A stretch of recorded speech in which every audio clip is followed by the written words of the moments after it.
I'm here today to talk about driving data integrity in computer system validation.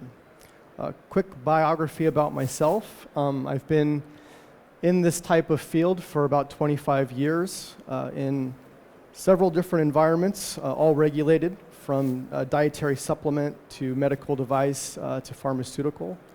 And in those years, I've really witnessed the evolution of compliance in the lab as when I started, it was mostly a paper-based process, and now we're in this era of computer and software-driven data management. So here's an overview of the flow of the presentation today and some of the things I'm going to be talking about. Some of this might be well known to you, but I hope to introduce some more thought-provoking topics. I'll be covering data integrity, its history, clarifying some definitions and talking about some regulatory trends. The meat of the presentation, I'll be reviewing best practices around establishing a data integrity governance program, the team that you need, and what might make sense as good goals for that program. I'll be getting pretty in-depth into computer system validation, and then I'll be closing the presentation by advising some areas that I call data integrity quick wins, things that you can implement that will make your life and path to compliance a little bit easier. So let's get into it.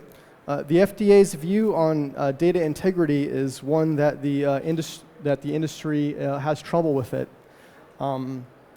Generally speaking, a couple of minor data integrity types of observations or infractions up front will almost always lead to bigger, more egregious, more systemic issues. It's like the iceberg principle. The closer you look below the waterline, the more you find. The FDA is well aware of this, and they're very good at chasing that paper trail. When you're designing a data integrity policy or program, there's a couple of things that are really important to note.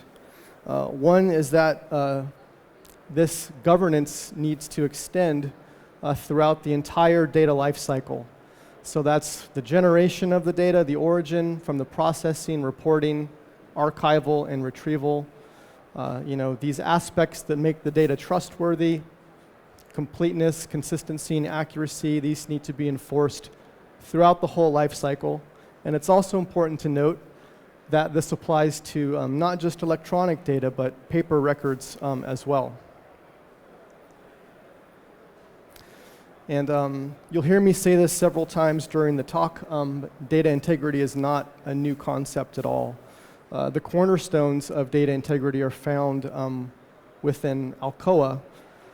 Data integrity is like the newest buzzword, really, but before that buzzword, we had the acronym Alcoa, and that was pretty buzzy. But I'll review what it stands for. The data must be attributable, meaning you must easily identify who generated the data, what system generated the data. The data must be legible, and this is an interesting one because its meaning has kind of evolved over time. It used to really point to having good penmanship and good entries in lab notebooks. Now it means that the data must be human readable. If it's only machine readable, it really doesn't have much value. It needs to be contemporaneous, meaning that it needs to be recorded at the date and time that it's generated or the date and time that it's processed. It needs to be original or verifiable as a true copy. It needs to be accurate, no falsification, modification, or editing. Complete, all data must be included. Any repeat analyses and all metadata must be attached. Consistent, meaning that the data must be acquired in the expected sequence of events. There shouldn't be any red flags there or steps made out of sequence. And it needs to be enduring, meaning whether the data is recorded on thermal paper or a floppy disk or a hard drive, that media needs to last throughout the required lifetime of the record. And finally, it needs to be available, so it should be easily accessible and printable in the case of an audit or something of that nature. And so those concepts that comprise Alcoa or Alcoa Plus are really embedded in the Code of Federal Regulation in many parts. In Part 211 and Part 11, you'll see a lot of the same concepts appear many different times. And similarly, in the other guidance documents regulating and inspecting agencies, these same concepts appear in the EU GMP and the EMA regulations. And so not only is data integrity not new, but it's also really integrated, embedded in all the regulations and guidances. And for the most part, all of those guidances are harmonized. So now you know a little bit about where data integrity comes from and its history. I'll quickly address its importance. At the end of the day, it's really about protecting data from either accidental or intentional modification or deletion. A lot of computer systems are very complex, and data can definitely be accidentally modified or deleted. But then you have the case of maybe somebody with malice or bad intent, with a conflict of interest, who maybe their job is on the line or something, and they might be incentivized to falsify data. The goal is to protect against all of those, intentional or accidental. And in the event that there's a breach, what's the impact? Well, for one, audit observations, which I'll be talking about more. Kind of a worst case would be an adverse reaction in a patient, possibly a recall of a product or a closure or downtime at a manufacturing facility. Each one of those comes with a great negative financial impact for the company. And if we look at those observations, I'll be covering now some of the trends. In 2018, the FDA issued 95 warning letters, and 54 of them had a data integrity component. So that's almost 60%, that's well over half. And if we look at the year-over-year data, not only is that a high number, but it's a number that's been increasing. So I don't think the FDA is going to discontinue its focus on data integrity anytime soon. This sort of implies that the industry is getting worse at data integrity compliance, but I don't really think that's the case.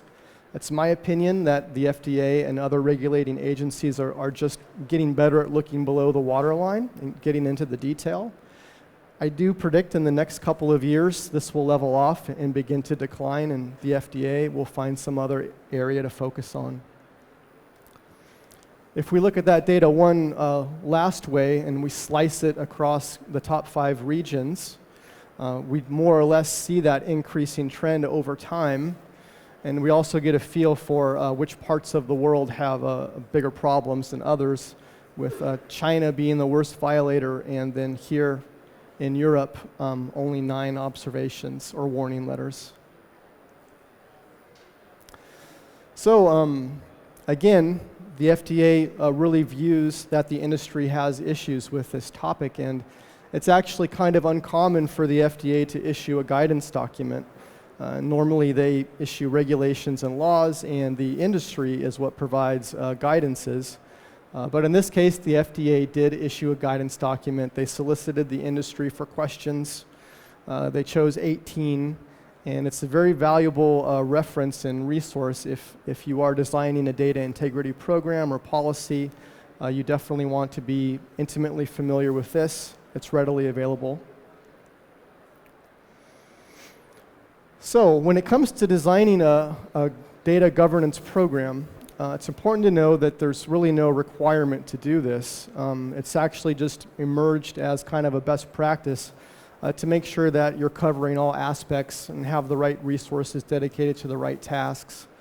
It may be beneficial to create like a summary document or a charter that outlines this organization, what the goals and what the approach is.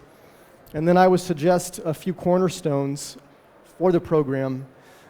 One would be that it focuses on computerized systems, and it ensures that those computerized systems have compliance designed into them before they're implemented in the lab. A second would be that original data and audit trails can't be deleted. And a third would be that not only would data governance be enacted over the life cycle of the data, but also the life cycle of the products and therapies from the very early stages of R&D all the way through manufacturing, all the way through supporting stability studies in the lifetime of the product. When it comes to building a governance team, this requires time and resources, and you're probably going to need buy-in by the executives in your organization. It's very easy to make the argument, and everyone's familiar with it, the cost of poor quality is always higher than the cost of good quality. Said another way, proactive compliance trumps reactive compliance, and proactive compliance is what we're talking about today. We're talking about implementing policies, programs to mitigate risk, where reactive compliance is just letting things go according to the status quo and seeing what you get dinged with in an audit. That's an expensive way to go. When it comes to who should comprise your governance team, it should be a committee of members from many different departments. And the way your selection criteria there should be any department that generates data or touches data associated with a product or patient health and safety should be included on the team. I highly recommend defining solid goals for the program. Ultimately, you want to ensure that data integrity is maintained in the organization. The underlying goal there is really about patient health and safety. Another goal would be to establish a periodic assessment policy to detect gaps, followed by a remediation plan. An example would be, well, you can think of that assessment policy almost as like an audit, where you're auditing the environment, the laboratory.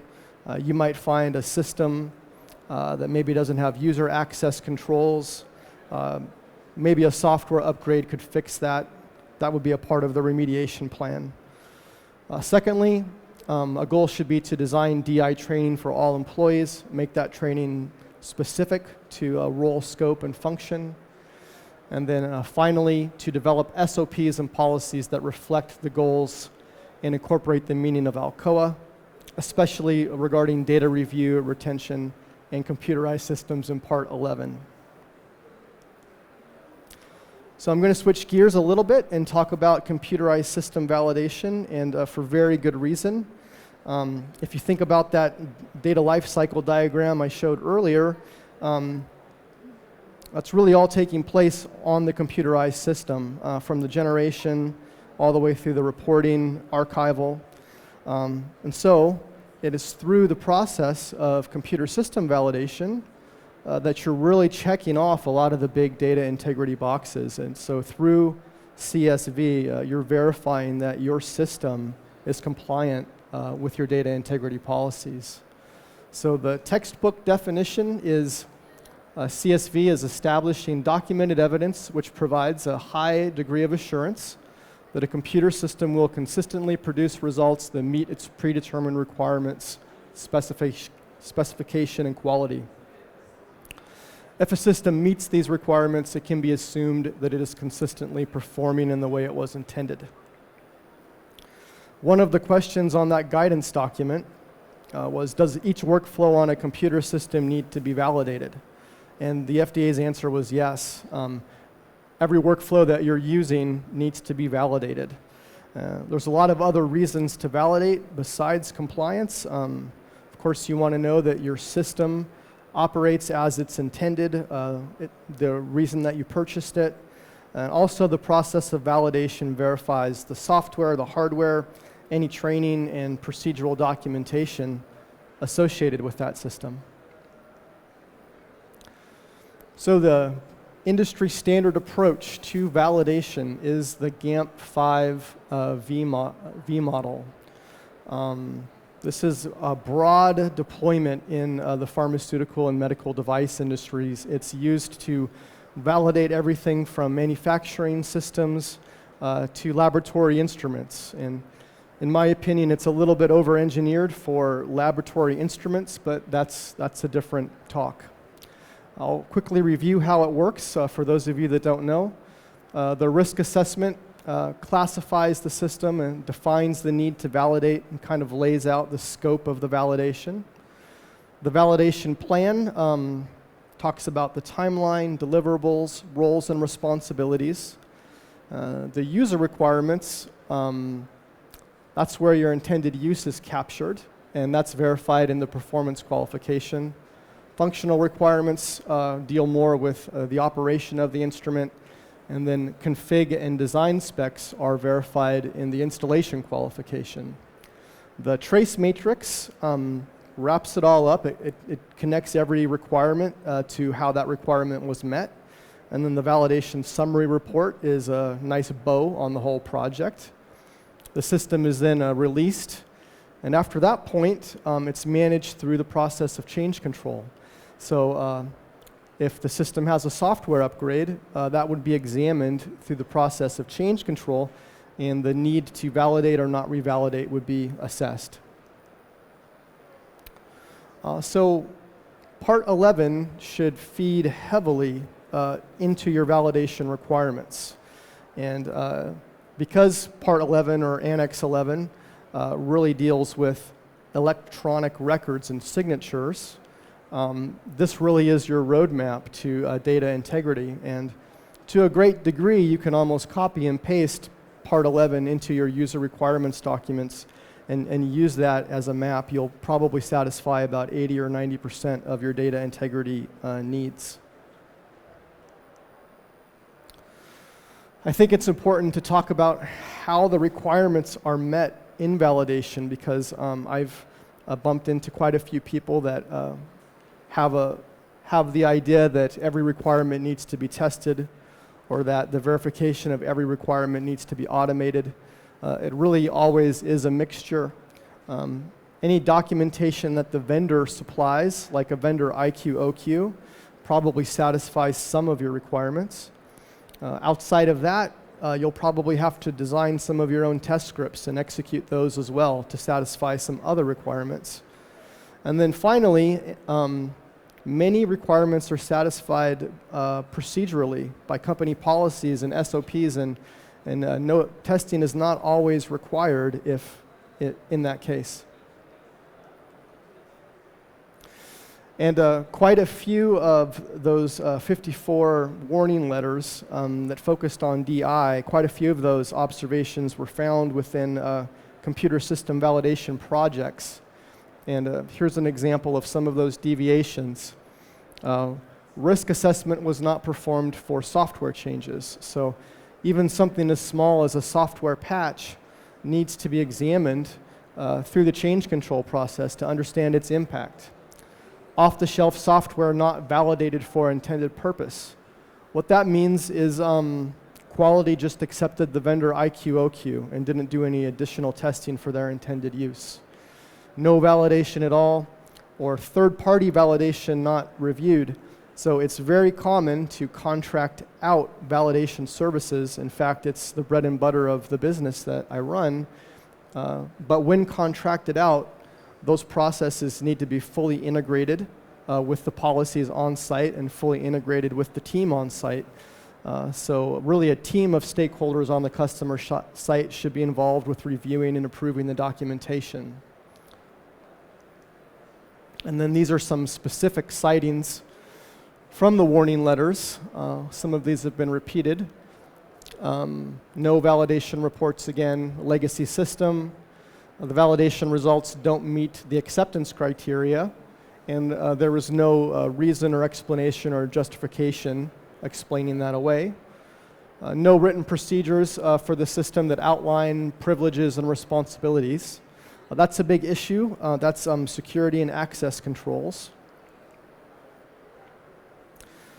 And so I'm getting close to the end of my slides here, but I'm going to wrap up by talking about what I call quick wins for data integrity. So if you have the luxury of designing a program from scratch, I would suggest that you do some of these things. So the first one is what I call a pre-purchase assessment. And within the last couple of years, this has really emerged as a best practice, and it solves a lot of problems. So the issue is frequently a system is purchased without a lot of understanding towards the compliance capabilities of the system. So maybe you bought the cheapest system, maybe you had a good relationship with the vendor, but now you have it, it's on the bench, and the consequence is you're not able to validate it because maybe it's not Part 11 compliant or it has some serious gaps. The system can still be validated, but it requires a lot of extra workarounds, a lot of procedures, a lot of extra training, and it's really not a good fit. So the solution is a pre-purchase assessment, and this goes by many names, but you can think of it as a specialized supplier qualification form, where before the commitment to purchase, you're asking a lot of questions, gauging its capabilities. And a lot of those questions are going to come right out of Part 11. Again, you're going to ask about its audit trail capabilities. You're going to ask about its access matrix. Does it have different user roles? Are permissions and access privileges configurable? You're going to ask about the security. Can you delete the data? Can you modify the data? On and on. And through this process, you may not find the cheapest system, but you'll find the system that is a drop-in fit for your environment. And in doing so, you'll really streamline the validation process. So again, the takeaway is a little bit of upfront diligence really prevents a lot of downstream headaches and work.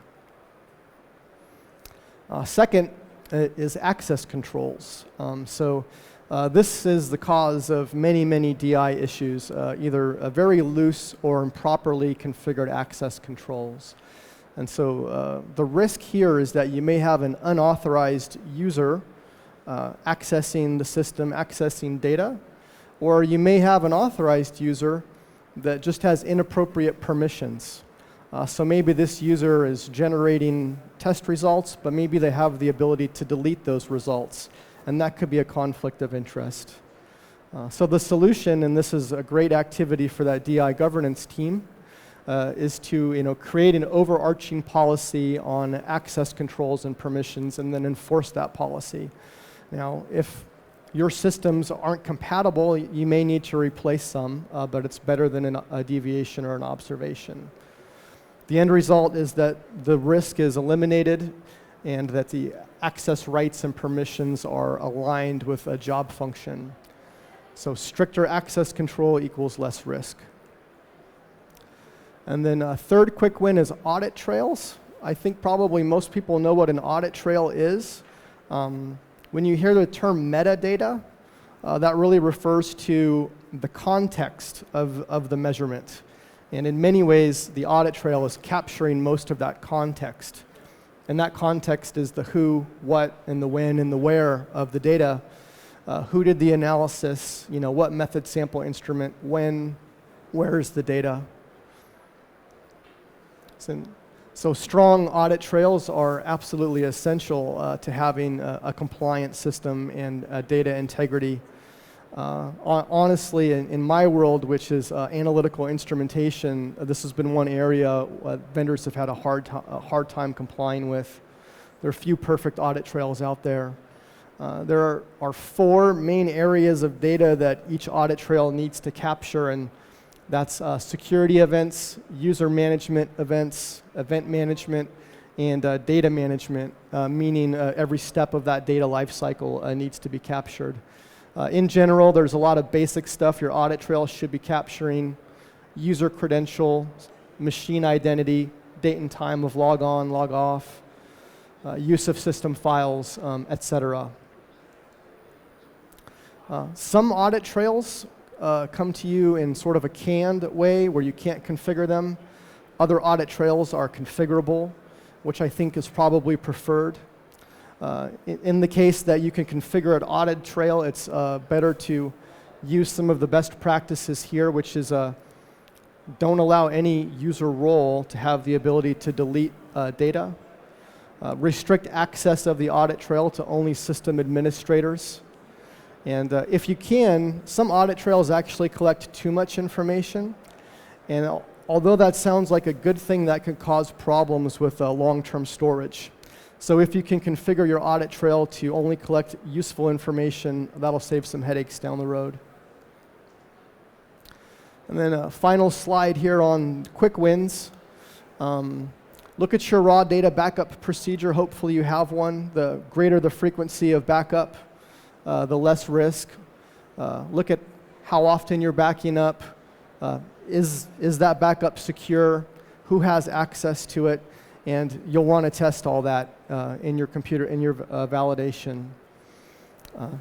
I'll say it again, try to prevent the ability to delete data. Some software may allow you to do this, other software won't. In those cases, there are some third-party products that help lock down your data, so those might be worth investigating. And again, test that as well in your validation. Make sure that data can't be manipulated or deleted. And then take a good look at who has the ability to modify data, and this goes back to that conflict of interest. Anybody that is in a GMP position of decision making, meaning it's their call on whether to pass or fail a batch or a product, should not have the ability to modify data because of conflict of interest. And in closing, I just want to get the point across that data integrity is a global issue. It's not just confined to one country, part of the world, or one site. And that many of the problems we're seeing in data integrity today are based on poor or outdated working practices. And hopefully through a good data integrity governance program and strong overarching policies, that can be improved.